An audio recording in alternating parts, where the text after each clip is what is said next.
Iniciar con el capítulo 1, que es donde hacemos una introducción al curso. Hay una presentación acá que vamos a ver a continuación. Y bueno, más adelante aquí en este espacio para video va a estar el video de la lección, ¿verdad? Para que ustedes lo puedan ver. Yo pues, ya sin más preámbulo, vamos a hacer inicio a esta lección. Vamos a ver esta lección, corresponde al tema 1 del curso, como les mencioné. Es un tema introductorio donde vamos a ver los principios fundamentales de la mecánica, qué vamos a estar hablando en este curso y un par de detalles más.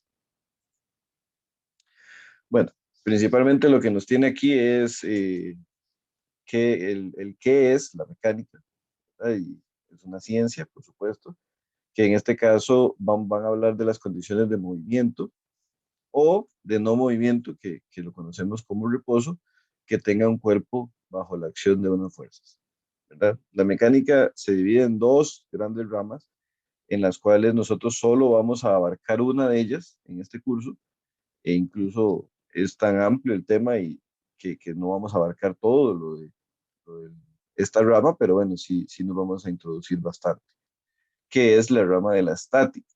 Entonces, perfectamente este curso se podría llamar estática, pero bueno, le mantenemos el nombre mecánica y sin embargo, la primera distinción es que solo vamos a trabajar en el área de la estática, que corresponde al equilibrio de fuerzas en reposo, ¿verdad? Idealmente todas las estructuras y lo que vayamos a desarrollar en el futuro, en el ejercicio profesional, nos interesa un montón que esté estático, ¿verdad? No queremos que nuestro edificio ande por ahí como si anduviera en patineta, ni mucho menos. Pero bueno, también después hay que entender que hay comportamientos dinámicos dentro de las estructuras, eh, porque evidentemente estamos sometidos a muchos movimientos, por ejemplo, un movimiento de sismo, una carga de viento que nos quiere mover, ¿verdad? Y idealmente queremos no movernos, pero hay ciertas estructuras que más bien sí queremos que se muevan, por ejemplo, los puentes, ¿verdad? Siempre nosotros queremos que un puente se estire cuando viene la temperatura alta y se encoja cuando se enfría, y por eso es que siempre dejamos una junta, ¿verdad? Entre la calzada y el puente, que cuando pasamos al mediodía está cerrada y el carro pasa y usted ni cuenta se da, pero si usted pasa en la noche o empezando la mañana, usted siente, digamos, que hay una separación, ¿verdad? Usted lo siente en la llanta. Y eso es bueno porque pensamos que un puente lo mejor es que se mueva, pero no son todas las estructuras, digamos, las que se tienen que mover. Y en términos generales, la estática es lo que más nos cansa, ¿verdad? Entonces, vamos a estudiar en este curso partículas, entendiendo que partículas no significa que vamos a estudiar átomos, ni mucho menos, y luego vamos a pasar a los cuerpos rígidos, que es, digamos, donde cada vez vamos dando más forma y, a los contenidos, ¿verdad? Entonces, cuerpos rígidos es hacia donde queremos llegar, pero bueno, vamos a iniciar con partículas y luego vamos a hacer el salto. Los principios fundamentales de la mecánica son estos seis, digamos, son sumamente importantes. Estos seis principios nos rigen y sin ellos no habría, digamos, fundamentos para todo lo que vamos a hablar en este curso y en general para lo que sigue con respecto a la mecánica del sólido, a estructuras de concreto, de metal, de madera. Todo se rige bajo estos seis principios fundamentales. Por supuesto que hay otra serie de cosas que son muy importantes, digamos, para la mecánica. Hay uno que aquí no está y que es el de la cantidad de movimiento, la conservación de la cantidad de movimiento, pero ese no es uno de los principios fundamentales, sino que es como una de las cosas que se tienen que cumplir más adelante. Entonces, en cuanto a los principios, son estos seis, que son la ley del paralelogramo, que sirve para sumar fuerzas, ya que las fuerzas, digamos, siempre van a actuar como vectores y estos vectores se pueden sumar gracias a esta ley. El principio de transmisibilidad de las fuerzas, lo cual es sumamente importante y esa es la razón por la que nosotros diseñamos las cosas como las diseñamos, donde tenemos una superestructura que le pasa las fuerzas a las vigas, tenemos unas vigas que le pasan las fuerzas a las columnas, y si son varios pisos, esto se va a repetir por todos los pisos hasta que las columnas llevan la fuerza a los cimientos y de los cimientos a la tierra, ¿verdad? Entonces al suelo. Y así es como finalmente se da la disipación de las fuerzas y se sostienen las cosas, ¿verdad? Entonces, si no fuese por el principio de transmisibilidad, esto no sucedería. Y bueno, las últimas cuatro, que son un aporte de don Isaac Newton, que bueno, evidentemente es, al menos para este curso, el científico, digamos, o el matemático físico que hizo más aportes, o que ha hecho más aportes. Porque ya la mecánica ha evolucionado y ahora se está hablando, digamos, de la mecánica cuántica, y sin embargo es para nosotros ajeno en este momento porque tenemos que tener un nivel de especialización muy alto para llegar a ese punto, que quizás es lo mismo que pasaba en los 1700 o 1800, donde la mecánica clásica, que en ese momento probablemente se llamaba así, eh, tampoco estaba al alcance de todos, ¿verdad? Entonces ahora que nosotros vemos la mecánica clásica como lo que, o sea, para ustedes la mecánica clásica tiene que ser como las tablas, o sea, es imposible no saberlo, y la mecánica cuántica probablemente, no sé si en un par de siglos o qué, va a pasar a ser como esta, pero bueno, por ahora nosotros estamos solo en la clásica, y en la clásica todo lo que dijo Newton es lo que aplica, ¿verdad? Y con sus tres leyes fundamentales, y además con una cuarta ley, que es la ley de la gravitación universal. Muy bien. Entonces, ¿qué es la ley del paralelogramo? Bueno, resulta que las fuerzas, así cuando usted tiene un par de fuerzas como estas dos grises que están acá, la fuerza uno y la fuerza 2, ¿verdad? Y estas fuerzas se comportan como vectores. ¿Y qué significa ser uno un vector? Bueno, ser un vector significa dos cosas: tener un tamaño, que es lo que le conocemos como magnitud, ¿verdad? Que cuando usted lo está haciendo de forma gráfica, este tamaño tiene que representarlo a escala. Entonces aquí podríamos decir que la fuerza uno es más grande que la fuerza 2, simple y sencillamente porque la flecha es más larga, ¿verdad? Entonces estaría representado a escala.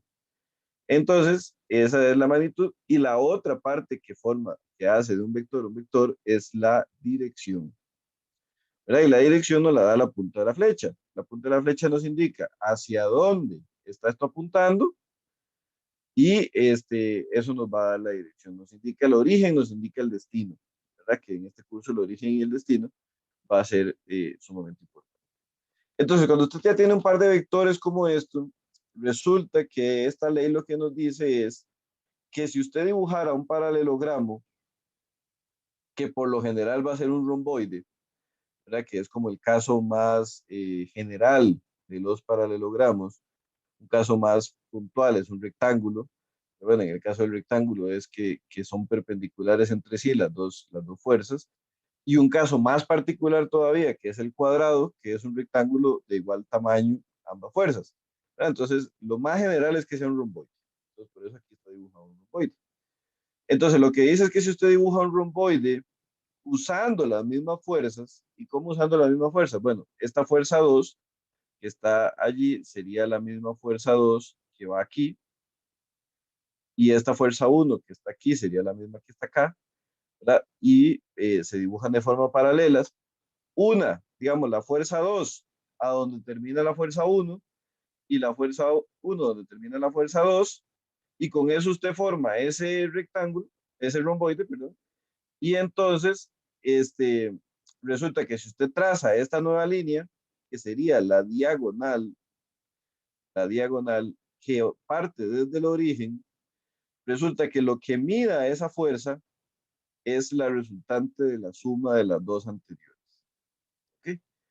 Y eso es, bueno, súper clave porque es la única forma en la que vamos a poder sumar fuerzas, ¿verdad? O sea, y que no solo, o sea, no solo que las podamos sumar, sino que haya un sustento de que sí dan ese resultado en la metodología que vamos a aplicar, ¿verdad? Entonces, esta ley es importante por eso. No es una ley, digamos, que nosotros aplicamos como las leyes de Newton, que son cosas que físicamente vemos, sino que es una ley que nos permite demostrar gráficamente que la sumatoria de las fuerzas es posible. ¿verdad? Y que se pueden sumar fuerzas que no están en el mismo eje, porque esta está en el eje X y esta tiene, o parece que está en el eje X, y esta tiene parte en el X y en el Y. Entonces esa es la forma en la que vamos a poder hacer este tipo de cosas. Muy bien. El siguiente principio es el Profe, principio, ¿sí? disculpe, ¿usted cree que pueda volver a repetir eso de la suma? Es que no me quedó claro. Ok, sí puedo, pero de todas maneras, ahorita vamos a volver a sumar, vamos a sumar, digamos, bastantes vectores, entonces lo vamos a ver allí. Pero lo que quise decir en esta primera parte es, digamos, cuando usted tiene el eje cartesiano, ¿verdad? Usted tiene el eje X y el eje Y, entonces resulta que usted puede sumar números de X con X y puede sumar números de Y con números de Y. Pero ¿qué pasa cuando usted tiene que sumar cosas que están mezcladas? ¿Verdad? Entonces, por ejemplo, usted tiene una fuerza como esta, que está en lo que llamaríamos el primer cuadrante, ¿verdad? Y tiene una fuerza como esta, que está en el segundo cuadrante. ¿Cómo hace usted para sumarlas? Bueno, este método lo que dice es que gráficamente, usted lo que haría es que si usted hubiera agarrado y dibuja aquí una línea paralela a la flecha de la izquierda, ¿verdad? Y dibuja aquí una línea paralela a la flecha de la derecha y hace este paralelogramo, resulta que la suma de esas dos coincide exactamente con esta flecha roja que estoy haciendo. Nosotros no vamos a hacer las sumas gráficas, ¿verdad? Nosotros no vamos a sacar instrumentos y vamos a dibujar con precisión el ángulo y todo, sino que nosotros vamos a hacer otro método, pero que ese método se sustenta en que esto es posible. Si esto no fuera posible, no podríamos hacer ese método. Eso es, digamos, lo que se decía. Gracias. ¿Justo? Bien, el principio de transmisibilidad es un poco más interesante. Digamos, por lo general en este caso lo que se usa es la famosa papa mecánica, que es una cosa que tiene cualquier forma, entonces digamos tiene forma como de papa. Y lo que se está ejemplificando aquí es que las fuerzas tienen una cosa que se llama línea de acción. Entonces la línea de acción es una línea recta, ¿verdad? Que a lo largo de toda esa línea, la fuerza que usted está aplicando es equivalente siempre y cuando se aplique a lo largo de esa línea. Ok, ¿qué quiero decir con esto? Vamos a ver. Si usted tiene un mueble, ¿verdad? Si usted tiene un mueble, imagínese que usted está en el escritorio que usted tiene ahorita, tal vez al frente o lo que sea, la mesa. Es casi similar, ¿verdad? Que si usted se pone encima de una de las patas y usted aplica una fuerza hacia abajo, ¿verdad? Esa fuerza es lo mismo que la aplique en el sobre de la mesa, a que usted se vaya a la parte de abajo de la pata y la jale, ¿verdad? Es equivalente. O que usted empuje un carro o lo jale desde el frente, ¿verdad? No es lo mismo para usted que está haciendo la fuerza. Usted me podrá decir, no, pero es que cuando uno empuja un carro, literalmente hace eso, lo empuja, digamos. Uno cuando el carro se queda varado nunca lo jala desde el frente. Primero porque si ya enciende y agarra velocidad lo atropella, pero uno no suele hacer eso, ¿verdad? Sino que usted suele empujar. Bueno, sí, para usted sí es así, pero para el objeto realmente da lo mismo que la fuerza se la estén aplicando atrás que se la estén aplicando adelante. Siempre y cuando sea en la misma línea de acción, va a ser la misma fuerza. Y eso va a ser, o sea, eso es lo que es clave, porque la fuerza que le llega a la parte de arriba de una columna, por ejemplo, es la misma fuerza que la columna siente en la parte de abajo y así la va transmitiendo piso con piso hasta que llega a los cimientos, ¿verdad?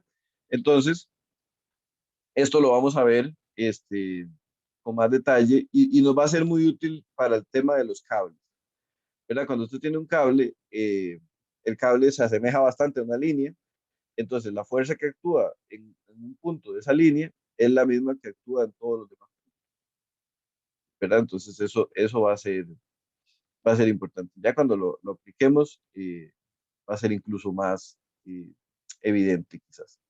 Por ahora nada más tenemos que entender que existe una línea recta infinitamente larga, donde es equivalente que usted aplique la misma fuerza.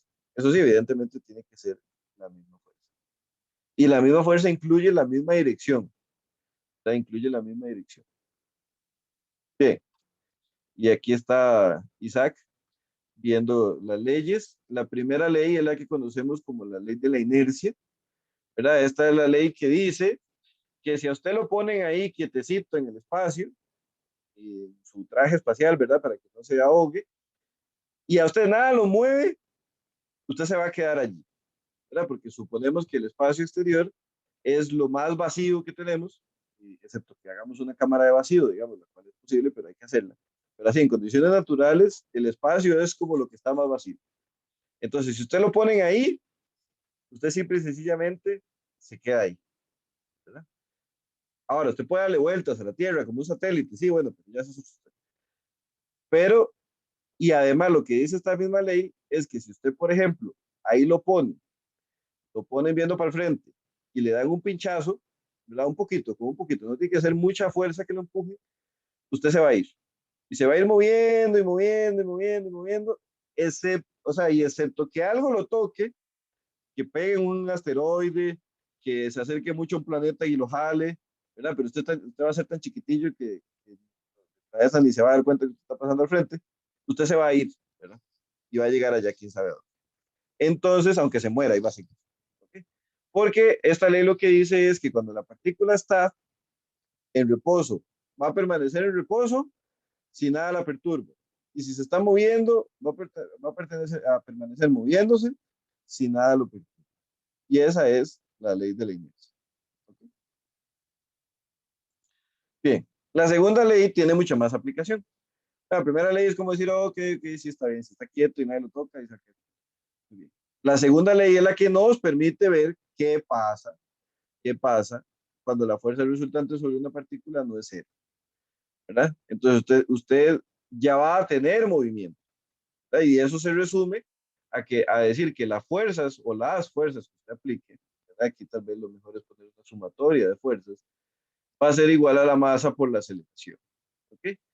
Entonces, en este caso, la masa es muy importante, digamos, entre más masa tenga el cuerpo, se va a requerir de una mayor fuerza para que se mueva más rápido, ¿verdad? ¿Por qué? Porque si suponemos que dos cuerpos tienen la misma aceleración, pongámosle uno, que sea lo más sencillo, ¿verdad? Es lógico pensar que si tiene más masa, esta multiplicación va a dar más grande y por lo tanto se requiere más fuerza para poderlo mover a esa aceleración de uno. Por el contrario, si usted lo que tiene es la misma fuerza para los dos elementos, ¿verdad? Se tiene la misma fuerza para los dos, digamos 1000 newtons para los dos elementos, el que tenga más masa, ¿verdad? Cuando usted pase a dividir la masa entre la fuerza, le va a dar menos aceleración, ¿verdad? Entonces, dos objetos que se sometan a la misma fuerza, evidentemente el más liviano va a moverse más rápido, ¿verdad? Y eso es lógico de pensar. Entonces, esto es lo que nos dice esta ley. Y se complementan con la tercera ley, que la tercera ley es la de acción-reacción, ¿verdad? Y esa ley es la que sustenta que usted esté ahí sentadito donde está y que no se esté yendo directo para el centro de la Tierra. ¿Por qué? Porque el suelo está haciéndole una reacción a su peso, ¿verdad? Su peso, usted está tratando de hundirse en este momento en el suelo porque usted está haciendo una fuerza hacia abajo y sin embargo el suelo es capaz de soportar, ¿verdad? Entonces, él se lo devuelve, su silla se lo devuelve, la silla se lo pasa al suelo, el suelo se lo devuelve a la silla y ahí usted está quietecito, ¿verdad? Entonces, en este caso es lo que llamamos el principio de acción-reacción, ¿verdad? ¿Qué hace alguien que esté nadando acá, digamos, en el momento en que va a salir? Bueno, se impulsa contra la pared, ¿verdad? Usted le pega una patada a la pared y la pared se lo devuelve. Y así es como nos impulsamos en general, gracias a esta tercera ley. Si esta tercera ley no existiese, ¿verdad? O la ley siempre estuvo, porque lo que faltaba era que alguien la descubriera, pero si esta ley nos rigiese, tendríamos un problema muy grande, porque tendríamos el problema de que nos hundiríamos en las superficies, no podríamos avanzar porque no podríamos dar un paso, ¿verdad? Pues para dar un paso usted apoya su pie contra el suelo y eso es lo que lo empuja, ¿verdad? Entonces sí no sería muy complicado todo. estaríamos en gravedad cero y entonces eso es lo que nos pasaría de nuevo si usted lo pone ahí en el espacio, ¿verdad? Y usted empieza a patalear y a mover las manos y a todo como loco para ver si se mueve y no se va a mover porque no hay absolutamente nada contra lo que usted rebote, ¿verdad? Porque entonces ahí es donde no se cumpliría el principio de acción-reacción. Ya cuando usted está así en la desesperada, lo único que tiene que hacer es quitarse el casco y morirse, ¿verdad? Porque lo único que lo va a mover es que usted se quite el casco y lo tire. Entonces, en el momento en que lo tira, ahí sí va a haber un impulso que lo va a mover en la dirección contraria, ¿verdad? Entonces, si es en los primeros 2 segundos que llega la nave después de eso, se salva, si no, chao, chao. Muy bien. Y la última ley, que como tal nosotros no la vamos a estudiar, sino que lo que vamos a ver es nada más un aporte eh, que está en la siguiente diapositiva de esta ley, que es la gravedad o el concepto de gravedad, es la ley de la gravitación universal, que esta ley es la que establece, digamos, o explica por qué la luna se queda dándonos vuelta, por qué nosotros le estamos dando vuelta al sol, por qué todos los demás planetas están junto con nosotros dándole vuelta al sol, ¿verdad? Y es la ley de que dice que cuando hay dos objetos, cualesquiera dos objetos, digamos, incluso usted con su computadora que tiene al frente en este momento, o usted con, qué sé yo, la pared, con lo que sea, usted está siempre generándose una fuerza de atracción, ¿verdad? Y esta fuerza de atracción, lo que pasa es que para nosotros es muy pequeña en general, porque esta G, que está aquí, esta constante de universal de gravitación que llamamos, es muy pequeña, estamos hablando que es 0,10 ceros 11, perdón, 11 ceros y el primer número, ¿ok? Entonces son un montón de ceros, ¿verdad? Entonces si usted tiene una masa muy pequeña, póngale que en promedio 70 kilos, eh, más o menos es lo que pesa un humano promedio, y una masa más pequeña como la de su computadora, que estamos hablando que puede ser, pues, no sé, unos 5 kilos a lo más, estamos hablando que esta multiplicación da, no sé, en el orden de 300 o una cosa así, eso por 0,11 ceros es 0,8 ceros o 9 ceros. Es prácticamente nada. Entonces, por dicha que es nada, porque si no la computadora nos pegaría en la cara, ¿verdad? En el momento en que la trae. Solo aplica para los planetas o es útil, digamos, estudiar esto en los cuerpos celestes porque la masa es muy grande.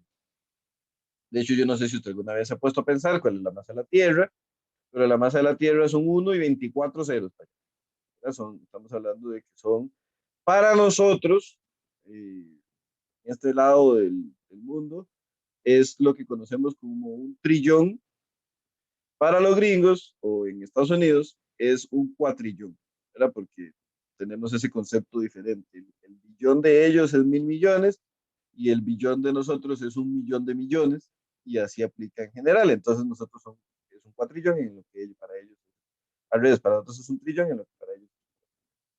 Pero bueno, entonces, de esta ley no nos vamos a preocupar mucho. Lo que sí nos vamos a preocupar es de este caso, que es una aplicación dentro de la Tierra, que es lo que se conoce como la aceleración de la gravedad. ¿Ok? La gravedad se obtiene a partir de la constante de gravitación, el radio de la Tierra y la masa de la Tierra. ¿Ok? Entonces, de ahí uno podría pensar que la masa de la Tierra es bastante invariable, ¿verdad? O sea, la masa de la Tierra no ha cambiado mucho en los últimos millones de años, porque la última vez que cambió fue cuando la Luna le pegó, bueno, cuando algo le pegó que zafó a la Luna, ¿verdad? Esa es la situación, y nos quitó como un cuarto de la masa, ¿verdad? La Luna en realidad nos quitó un quinto, porque la Luna tiene un cuarto de la masa de la Tierra, entonces cuando se fue representaba el 20% de la masa, lo cual es un ridículo, digamos, no hay ningún otro planeta en el sistema solar que tenga una masa, que tenga una luna, perdón, cuya masa sea tan grande como lo es la masa de la luna. Y es un poco raro, digamos, y es bastante fortuito, y gracias a eso usted está ahí sentadito, ¿verdad? Porque sin la luna no hubiera vida, porque tiene mucho que ver con la vara de los mares y demás. Entonces, si la luna no estuviera ahí, no fuera del tamaño que es, simplemente no habría vida. Si es un pedazo de metal que hueco, que está ahí, como hay algunas teorías conspirativas que lo dicen, bueno, enhorabuena, porque también gracias a eso es que vive. Pero yo creo más que es un pedazo de la Tierra que está. Bien, entonces gracias a esa masa que no varía mucho, lo que sí varía un poco más es el radio, ¿verdad? Porque el radio de la Tierra no va a ser el mismo en la playa que aquí, digamos, en el Chirripó, que son más de unos 4 kilómetros. ¿Verdad? Entonces la gravedad como tal no es la misma siempre. Nosotros siempre vamos a usar el mismo número, pero hay que saber que no es la misma. De hecho, en Montes de Oca, que es donde está la sede de la universidad y donde yo siempre explicaba esto, porque está muy cerca del laboratorio de física, la gravedad no es 77. Entonces, hay algunos profesores de la escuela de civil, sobre todo, que a veces usan 9,77 para sus cálculos, pero no, yo digo que 9,81 está bien. 9,8 es muy concho, entonces sí usen el segundo decimal, 9,81. ¿Ok? ¿Y para qué nos va a servir a nosotros la gravedad? Bueno, en general para calcular el peso de cualquier cosa. ¿Ok? Cuando vayamos a calcular el peso, que lo representamos por lo general con la letra W, ¿verdad? A veces le ponemos P, pero por lo general va a ser con la letra W. El peso es igual a la masa por la gravedad, ¿verdad? Entonces, toda la vida hemos vivido el error, un error de traducción, digamos también un poco, que siempre solemos decir que nuestro peso son tantos kilogramos, ¿verdad? Y eso evidentemente está errado. Esa es su masa, pero su peso es más o menos 10 veces más grande y está en newtons. Pero bueno, casi nunca nosotros llegamos y le decimos, hey mamá, me pesé y peso 500 newtons. No, ¿verdad? Eso casi nunca tiene sentido para la otra persona. Entonces, solemos decir la masa. Muy bien. Y con eso llegamos a los sistemas de unidades, precisamente porque nosotros vivimos en un mundo en el cual tenemos una influencia muy alta de Estados Unidos, independientemente de que usted quiera o no tener esa influencia, la influencia está. ¿Por qué? Porque los materiales los venden en unidades inglesas, los libros de texto muchas veces tienen unidades inglesas. Entonces, yo creo que más que ser rehusarse y decir, no, todo tiene que estar en el sistema internacional, bueno, yo creo que sí, tiene que estar todo en el sistema internacional, pero de aquí al siglo que falta para que eso pase, yo creo que o sea, estamos en la obligación de ser bilingües en cuanto a sistemas de unidades y entender los dos sistemas de unidades, ¿verdad? Y saber convertir de un sistema al otro, y si no, por último, saber usar Google. ¿Por qué? Porque hace 10 años había que saberse las conversiones. Ahora hay que saber abrir el buscador y poner 10 pies a metros y ahí aparece, ¿verdad? Pero, por último, que usted, como yo siempre he dicho, no es que usted tiene que saber todas las cosas, tiene que saber a dónde están las respuestas. Y en este caso de las conversiones siempre están ¿verdad? Entonces, obviamente hay que entender el significado físico y en eso es lo que nos diferenciamos o se van a diferenciar ustedes una vez que ya también sean profesionales, ¿verdad? En que ustedes están entendiendo lo que está detrás, no solo lo aceptan. Bien, las unidades fundamentales o con las que nosotros más vamos a trabajar son estas cuatro: la longitud, el tiempo, la masa, que esas sí son unidades fundamentales. La fuerza es una unidad derivada que sale producto de la masa por la aceleración, y la aceleración sale producto de la longitud por el tiempo. Entonces es la combinación de las tres. ¿Okay? En realidad las unidades son una cosa arbitraria. O sea, alguien decidió cuáles iban a ser las unidades y eso fue lo que hicieron. ¿Verdad? ¿Qué es un metro? En algún momento dijeron que un metro era un pedazo de madera, que era un roble, ¿verdad? Que está allá en el laboratorio de medición en París, y ahí está, lo tienen, de hecho lo tienen en el vacío para que no se pudra, ¿verdad? Y no le pase lo del barco de Teseo que dijo Bishop, porque se va a pudrir. Entonces ahí lo tienen al vacío. Pero ahora, digamos, como ya estamos en la era más moderna y todo, ya no aceptamos que el metro sea un pedazo de madera. Entonces ahora dicen que el metro es la distancia que recorre un haz de luz en no sé cuánto tiempo, ¿verdad? Entonces, por ahí va. Y el segundo también es arbitrario, la masa es arbitraria, el primer kilogramo que nos inventamos era un litro de agua a 4 grados Celsius, lo que pese, era la masa que tenga, perdón, y esa es un kilogramo, y así con las demás. Y bueno, básicamente entonces tenemos los dos sistemas que son el internacional de unidades, que se llama el SI, Y el sistema inglés, que contra todos los pronósticos también podríamos abreviar como SI. Entonces yo creo que no eligieron el mejor nombre, pero bueno. Pero el SI es el internacional y al inglés le vamos a decir inglés, ¿verdad? Para no entrar en ninguna confusión. No sé si a ustedes alguna vez les ha interesado este tema o se han preguntado por qué Estados Unidos no ha cambiado del sistema inglés al sistema internacional. En realidad la respuesta no es tanto que se rehúsen, así que ellos amen su sistema, porque ellos saben que el sistema es un ridículo y que está lleno de errores y, digamos, y de cosas sin sentido, como que las millas no son múltiplos de las yardas, y las yardas y los pies, y después las pulgadas, y nada se parece, porque unos 12 veces uno, los otros 3 veces el otro, y de yardas a millas, como le digo, no hay ninguna similitud. Pero, y eso por hablar de las distancias, en otras unidades tienen otros problemas, como la cucharita y la cucharada, ¿verdad? Pero, no lo han cambiado porque es muy caro, que es un tema económico, cuesta como 100, ¿cuánto era? Como 100, sí, como 100 millones de dólares solo cambiar las señales de tránsito, ¿verdad? Y además, y tener que cambiar todas las señales de todos los hospitales, y tener que cambiar todos los sistemas de medición bueno, de los hospitales también, de los supermercados, bueno, todo. Entonces, es sumamente caro. Entonces, no, se rehusan a hacerlo y por ahora esa es la excusa que ponen. Bien, nosotros vamos a utilizar el sistema internacional preferentemente y las unidades que trabajaremos más son el metro para la longitud, el segundo para el tiempo y el kilogramo para la masa. ¿Ok? Y el newton para la fuerza, que el newton se traduce como un kilogramo por metro de segundo al cuadrado. En el sistema internacional, bueno, aquí hay una tontería, digamos que es que la velocidad, ustedes saben, ¿verdad? Que es distancia entre tiempo, entonces evidentemente el 10 metros en 5 segundos, su velocidad era 2 metros por segundo. Y en el caso, un ejemplito de cómo se calcula el peso, ¿verdad? Que si usted tiene una masa de 2,5 kilogramos, entonces por la gravedad, 2,5 kilogramos por la gravedad nos da 24,5 newtons. ¿Okay? Entonces este es el único ejemplo paso a paso que vamos a ver de cómo se calcula un peso en el resto del curso. Luego tenemos un tema que son los prefijos. Los prefijos usted tiene que saberlos. O sea, si yo le hablo de 1 kilómetro, usted tiene que saber que son 1000 metros. Si le hablo de 1 milímetro, tiene que saber que es una milésima de metro. Y así sucesivamente. Nosotros, digamos, dentro del mundo de la ingeniería y de la arquitectura, lo que vamos a trabajar son básicamente lo más pequeño micro y lo más grande giga.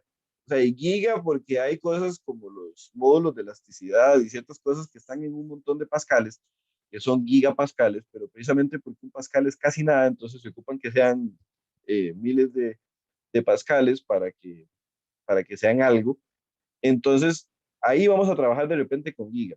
Pero nosotros nos movemos demasiado aquí entre kilo y mili, ¿verdad? Entre milímetros y kilómetros. Que kilogramos, toneladas, que son 1000 kilogramos, ¿verdad? Entonces, o sea, lo que sería un megámetro, sí, un megámetro, perdón, un megagramo, que es una tonelada. ¿Verdad? Pero ahí es donde nos vamos a mover, o sea, no nos movemos demasiado. Eh, sí, sí, en realidad 20 kilos suena mucho menos que 45 libras. Pero sí, nos vamos a mantener en el sistema internacional. Aquí en Costa Rica sí nos tratamos de mantener, pero en la calle no. O sea, incluso cuando usted dice en la universidad se mantiene, digamos. De hecho, hay, una vez pasó un caso en ingeniería que un estudiante se rehusó a hacer un examen porque no estaba en el sistema internacional. Bueno, al final se le convierte al sistema internacional y lo resuelve, pero en la calle las cosas van a estar en el inglés, entonces ahí es donde yo les digo que tenemos que entenderlo para que no nos quedemos bateados. ¿Verdad? Que si ustedes les hablan de 100 libras de presión y les hablan de 70 metros de columna de agua, en el futuro ustedes entiendan que es lo mismo. ¿Verdad? Porque si no, o por lo menos ahí rápido saque el teléfono y diga para que no se quede bateando en la conversación. ¿Verdad? Bien, luego existen unidades que se llaman compuestas, ¿verdad? Las unidades compuestas es lo que le llamamos, principalmente a nosotros nos va a interesar el área y el volumen, porque sí vamos a tener que calcular áreas y volúmenes, y básicamente es saber qué es al cuadrado y al cubo. y que cuando usted se va a mover en la escalerita que le había enseñado la niña Esther, ¿verdad? Cuando usted estaba ya en primaria, que usted tiene su escalerita, una cosa como así, ¿verdad? Y entonces usted se movía y usted se acordaba, ah, sí, si yo bajo uno, multiplico por uno y así sucesivamente, y si yo subo uno, divido entre uno y ahí voy. Bueno, sepa nada más y recuerde que si usted va a convertir en unidades al cuadrado, entonces si baja es 2, 2 y 2, ¿verdad? Entonces multiplicar por 100 en vez de por 10. Y en el cubo es por 1000 en vez de por 10. ¿Verdad? Entonces eso es lo único que tiene que saber. Vea que no le pedimos demasiado. ¿Ah? Entonces, eso con respecto a las unidades. Acá están un poco de las unidades que se utilizan, digamos, porque a usted le interesa saber que la energía está en joules, que la fuerza está en newtons, que la frecuencia está en hertz, ¿verdad? Y así sucesivamente. Se le ponen acá, les muestro, digamos, cuáles serían las unidades de uso común en Estados Unidos, que bueno, ya he mencionado el pie, ¿verdad? Que al final también podríamos cambiarlo por decir sándwich de Subway y estaríamos igual, porque en realidad cuando el sándwich se propuso el tamaño que se propuso, es ese tamaño porque es un pie, ¿verdad? Porque la publicidad era que el sándwich era de un pie largo. Entonces podríamos usar el sándwich de Subway en vez de pies, pero bueno. Por dicha y gracias a todo el universo y todo, usan la misma unidad de tiempo. Sería una cosa brutalmente extraña si usaran otra unidad de tiempo, ¿verdad? Porque ahí sí probablemente ya hubieran pasado catástrofes, pero bueno, usan el segundo. Y en cuanto a la fuerza, usan las libras. Y aquí es donde está la diferencia. Ven que aquí, si ustedes notan de la diapositiva del sistema internacional, estas dos palabras están al revés. Para nosotros, la masa fue la que es arbitraria, la que es, digamos, la unidad básica, y la fuerza es derivada de la masa, el tiempo y la longitud.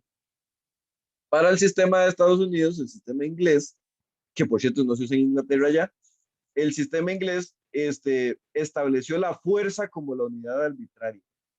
Entonces, por eso es que cuando una persona en inglés dice que su peso son tantas libras, sí es cierto, porque las libras sí son la unidad de peso, sí son la unidad de fuerza.